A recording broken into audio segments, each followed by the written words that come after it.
Hi everyone, so this is our little roundup of the finds that we found at Speeton on the Yorkshire coast, which is the only area of Cretaceous period clay or outcrop on the Yorkshire coast. You don't get Cretaceous stuff anywhere else on this coast. So we'll just have a little look. We came home, obviously not massive amount of finds, but as you can see that's what I brought home. So makes a change from 4 stone of ammonite, but totally different little piece of collecting on this coast. So we've cleaned these up. All we've done is just wash them with some water, and we'll try and get some better pictures for you guys because everything was covered in mud at the time. So I just want to go through a few things. As you can see there, that was the star of the show.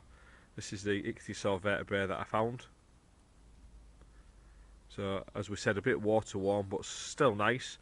Doesn't really need much of a clean up. Probably just 5 minutes with a pen maybe, just on some of these areas, but that'll be about it for that one. So nice find. This piece doesn't look very interesting, but when it's wet, it's a really nice single polyp from a large coral. You can just maybe see it there. So all I'm going to do with that is just polish that, I think. Whoops, sorry. Good job we didn't crush the fish vertebrae there. But again, it's a nice piece, very water worn, but there we go.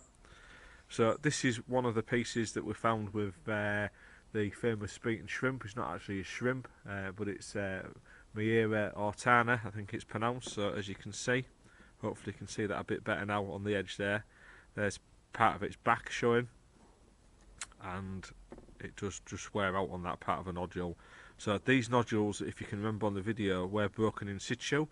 There was spaced apart like that, but obviously they do go together, so we'll be gluing those together and prepping them. It is worn out on that edge, but we might be able to do something with it, and it's still nice to find. I mean, they're not really common.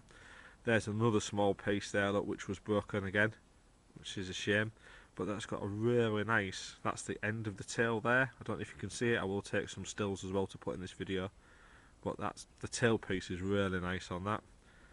So again, they was together but broken in situ. And then the last piece there, another piece of the shrimp there, worn out.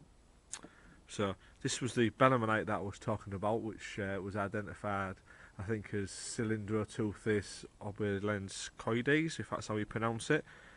Quite rare. This was from the Kimmeridge clay, so there's 3 different pieces. They're not the same belemnite, which is such a shame. So I don't know if you can see, but there's the groove on there.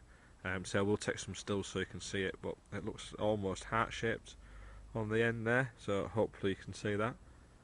But still very happy to find these 3 pieces, because I've not got any of these in my collection before, so hopefully we're going to go back and find some more at some point and hopefully collect a whole one. So this is the remains of the small ammonite that I found, if you remember on the video. Unfortunately, when it was dry, my daughter knocked it off and it broke and we lost a few pieces, but it's a shame because it's very nice to damage any fossil, but say I've got some other species specimens of that, so it doesn't matter too much. That's the tiny vertebrae that I found. Just cleaned it up, so you'd never have seen that on the video. I presume it's fish, but I'm going to try and take some better pictures of it and post that on the forum for someone to identify.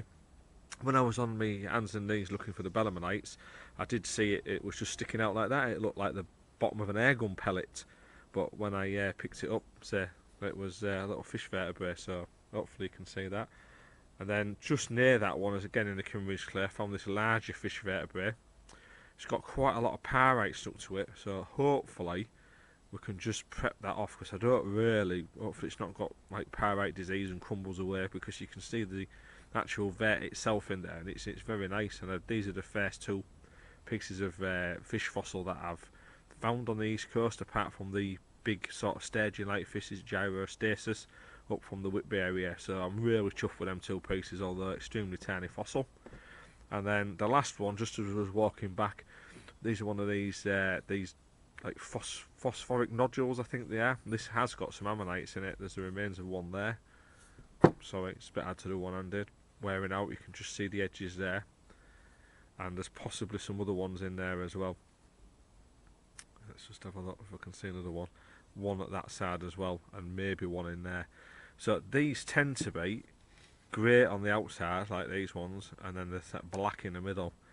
So with a shrimp, the actual shrimp only sits on the outside of a nodule, and it's not into the black part of a nodule, so it's only a small piece of fossil to prep on the outside. Whereas these ones, I have found a nice ammonite before from there, and a really nice gastropod, which is one of my favourite finds. I'll probably take a still of that actually, just to show you guys, because it's a superb fossil.